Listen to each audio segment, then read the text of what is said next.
పొందారు అని భావితరాలు భావించగలిగేటట్లుగా ఒక అద్భుతమైనటువంటి అపూర్వమైనటువంటి సన్నివేశంలో భాగస్వాములు కాగలిగిన అదృష్టవంతులైనటువంటి భాగ్యశాలురైన భగవద్బంధువులందరికీ హృదయపూర్వక శుభాకాంక్షలు తెలియజేస్తూ కళ్యాణ మహోత్సవానికి గోవిందా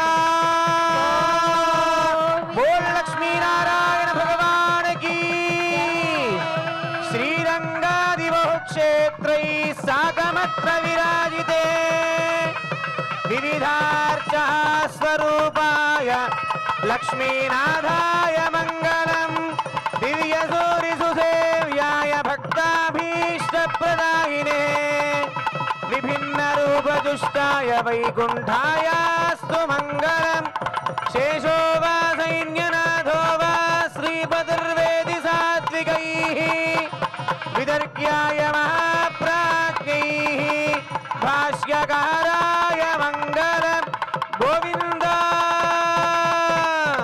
बोल रंगनाथ भगवान की वैकुंठनाथ भगवान की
जय श्रीमन्नारायण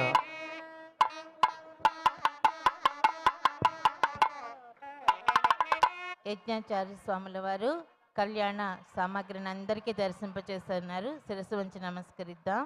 జై శ్రీమన్నారాయణ.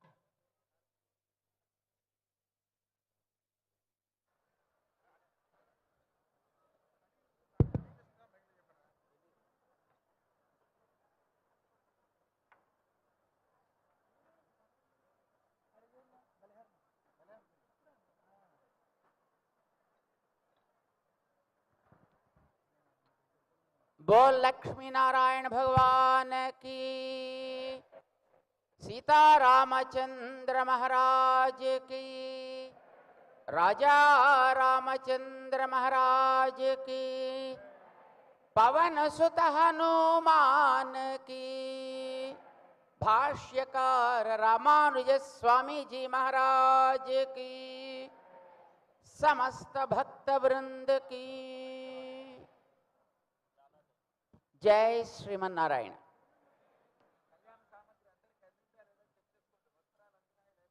प्रिय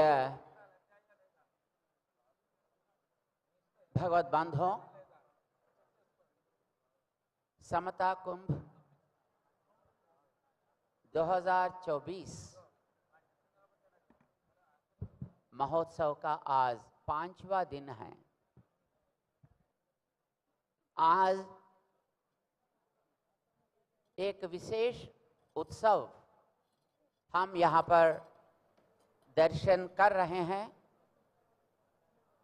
संतों का और सर्वेश्वर का, दोनों का भी संदर्शन करने का एक सौभाग्य हम लोगों को आज मिला है। बंधुओं, जब कभी हम एक मंदिर में जाएंगे, वहाँ भगवान का एक स्वरूप कभी कभी जहाँ पर 3-4 मूर्तियां विराजती है, वहाँ पर 3-4 श्री मूर्तियों का भी दर्शन होते रहता है।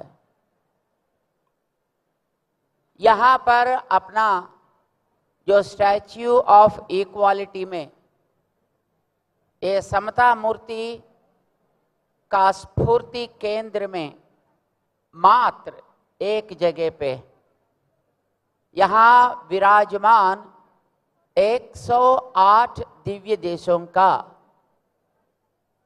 दर्शन एक साथ होता है। जब हम अंदर जाएंगे भगवान का दर्शन करने, तो एक एक सन्निधि में वहाँ का जो उत्सव मूर्ति विराजते हैं उनका दर्शन तो होता ही है, परंतु 108 मूर्तियों का एक साथ दर्शन करना आज मात्र होता है। इस समता कुंभ उत्सव में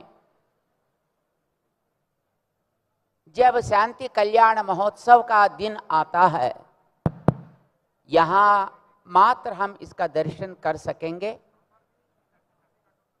यहाँ पर आज 108 श्री मूर्तियां विराजते हैं और इन सब का भी हम अभी कल्याण महोत्सव का कार्यक्रम दर्शन करने जा रहे हैं। और एक एक दिन इस समता कुंभ का शुभ अवसर पर एक एक महान संतों का भी दर्शन हम पा रहे हैं और उनका दर्शन के साथ ही साथ उनकी वाणी को भी हम श्रवण करके अपना मन को भी पावन बना रहे हैं। और उस क्रम में आज अपने बीच में एक महान संत जो उत्तर भारत में कुरुक्षेत्र अपना मूल केंद्र बनाकर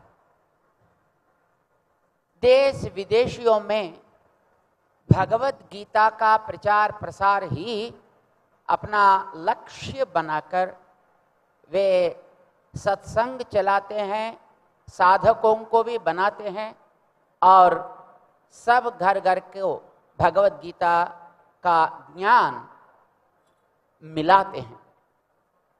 आज हमारा सौभाग्य की बात है, तो ये महान स्वामी जी जिसका सिर्फ नाम है पूज्य संत ज्ञानानंद महाराज है, ज्ञानानंद स्वामी जी महाराज,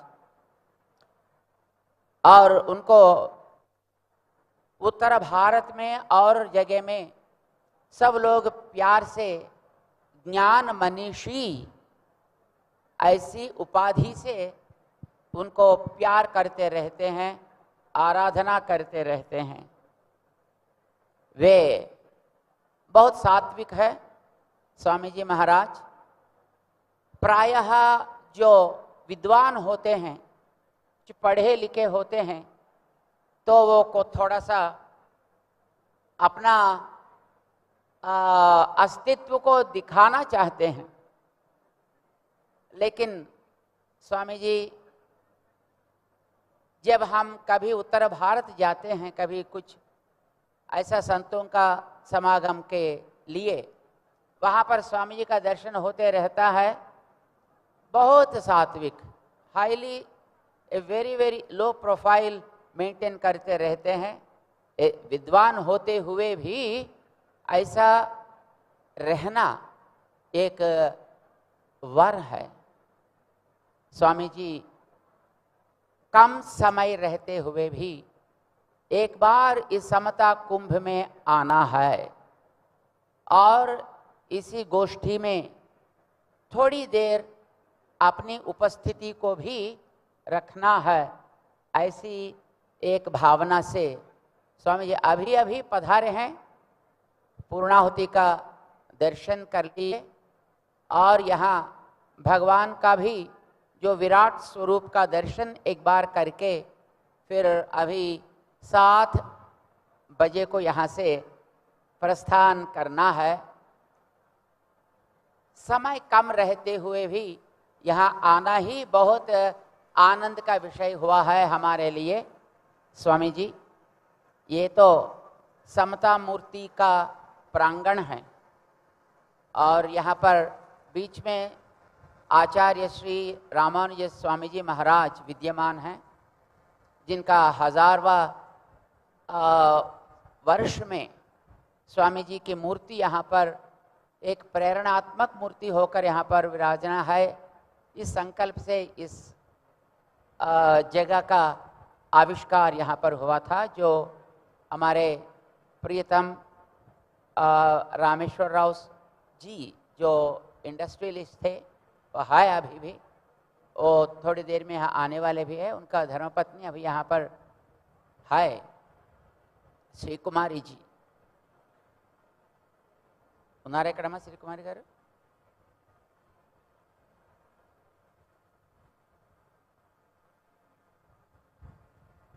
దండి ఒక్కసారి రండి। श्री कुमारी जी उनका धर्मपत्नी है, बहुत श्रद्धालु है और इन्हीं का सहयोग से और इन्हीं की प्रेरणा से डॉक्टर रामेश्वर राव सब कुछ काम करते रहते हैं, जो वैदिक और धार्मिक और भगवत सेवा इत्यादि। చాలా సంతోషం। ఒకసారి పరిచయం చేద్దాం। और यहाँ रामानुजाचार्य स्वामी जी एक समता मूर्ति के रूप में, स्टैच्यू ऑफ इक्वालिटी के रूप में जब यहाँ पर यह आविष्कार हुआ, तो जो अपने प्रीतम प्रधानमंत्री जी नरेंद्र मोदी जी आकर उसका आविष्कार और लोकार्पण किया था। और अंदर एक स्वर्ण मूर्ति भी विद्यमान है। रामानुजाचार्य स्वामी जी का इतिहास में 120 साल वे विराजमान होकर अपना सिद्धांत का प्रचार प्रसार किए थे। तो उसको स्मरण करते हुए 120 किलो से सोने से मूर्ति का निर्माण भी हुआ था यहाँ पर। सो उसको अपने जो उस समय का जो राष्ट्रपति थे, जो प्रेसिडेंट ऑफ इंडिया, उन्होंने उसका लोकार्पण किया था, गोविंद जी। या रामानुजाचार्य स्वामी जी समता मूर्ति इसीलिए बने हैं कि 108 जिसको दिव्य देश बोलते थे, यानी यहाँ पर भगवान का जो आविष्कार के साथ साथ उन्होंने कुछ न कुछ प्रकार का समता भगवान ने दिखाए। जैसे अयोध्या जी में रामचंद्र के रूप में वो विराजते हुए एक केवट को भी लिया, सेबरी को भी लिया और वानर को भी स्वीकार किया, राक्षस विभीषण को भी स्वीकार किया।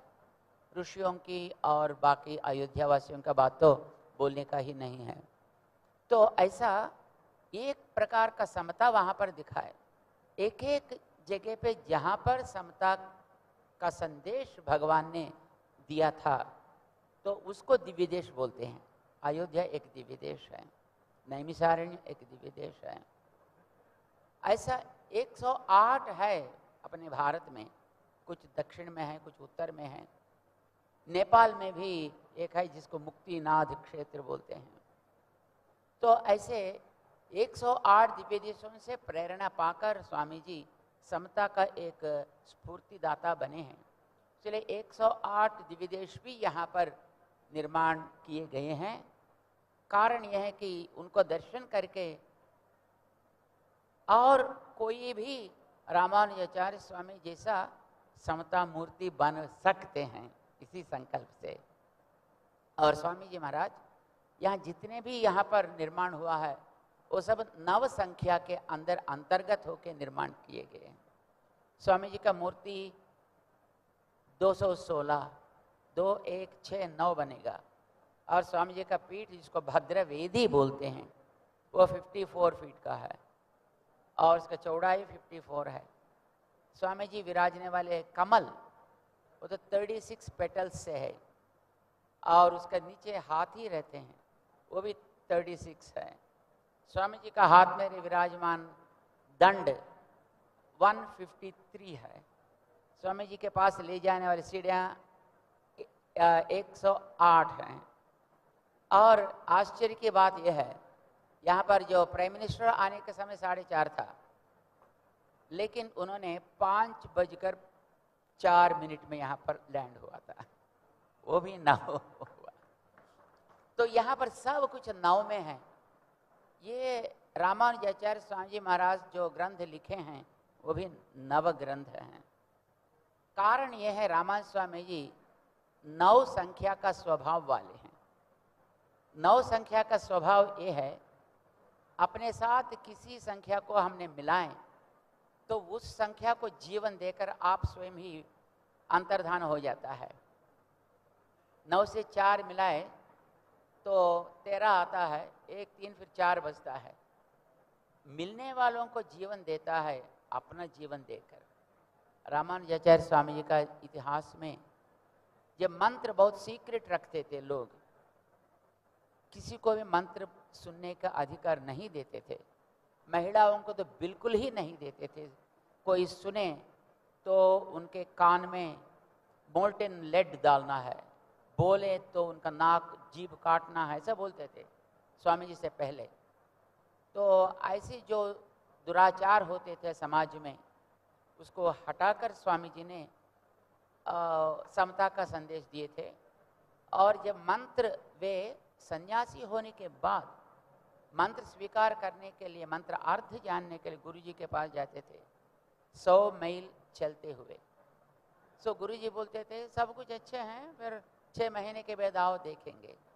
18 बार फिर आए, 18वां बार उपदेश दे दिए। सुनने के पश्चात मंत्र का अर्थ बहुत अमूल है, तो सारे संसार क्यों नहीं जाने। स्वामी जी आकर गोष्ठीपुरम नाम से जगह में सबको मंत्र दे दिए। गुरुजी नाराज हो गए और बोले मेरी बात को, मेरी आज्ञा को तूने पार किया तो उसका फल है आपको रौरवादी नरक मिलेगा। तो स्वामी जी ने पूछे गुरुजी से, सुनने वालों को क्या आता है? सुनने वालों को तो उद्धार हो जाएंगे, तुम तो नरक में पड़ेगा। तो रामानुजाचार्य स्वामी जी विनय से कहते हैं कि इतने लोग जब उद्धार होंगे, मैं अकेला नरक में पड़ूंगा, तो वो तो मेरे लिए सहमत है।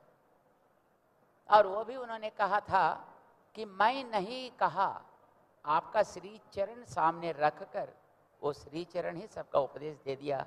इसे जो भी अच्छा फल है आपको, बुरा जो है वो मेरे लिए।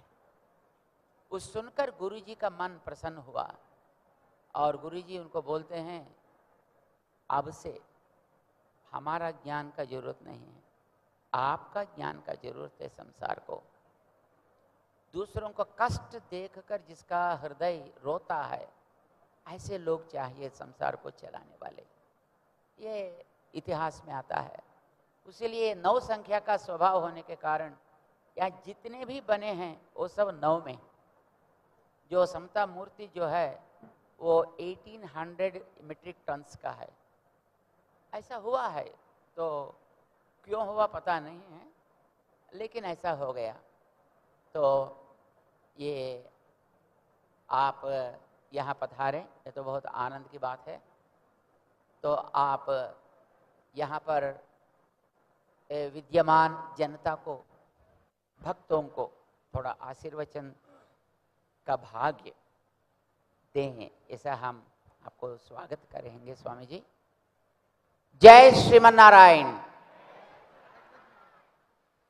అందరం స్వామివారి యొక్క పూజ్య संत ज्ञान मनीषी, गीता मनीषी और महाమండలేశ్వర్, ఉత్తర భారతంలో మహామండలేశ్వర్ అంటే చాలా ఉన్నతమైనటువంటి ఒక మర్యాద కలిగినటువంటి స్థానం స్వామిజీకి. వీరు శ్వేత వస్త్రధారి అయిన మహామండలేశ్వర్గా వారిని అక్కడ వారంతా కూడా సత్కారం చేసుకున్నారు. అలాంటి మహానుభావులు ఈ పూట మన కార్యక్రమంలో కొద్దిసేపు ఉండి వారి కంచి మళ్ళీ బయలుదేరతారు. మనందరం చక్కగా నిశ్శబ్దంగా వారి యొక్క ఆశీస్సులని అందుకునే प्रयत्न చేద్దాం. उससे पहले हम हमारे अहोबिल रामानुजीर स्वामी जी को अनुरोध करेंगे, स्वामी जी को एक शेष वस्त्र से सम्मान करें.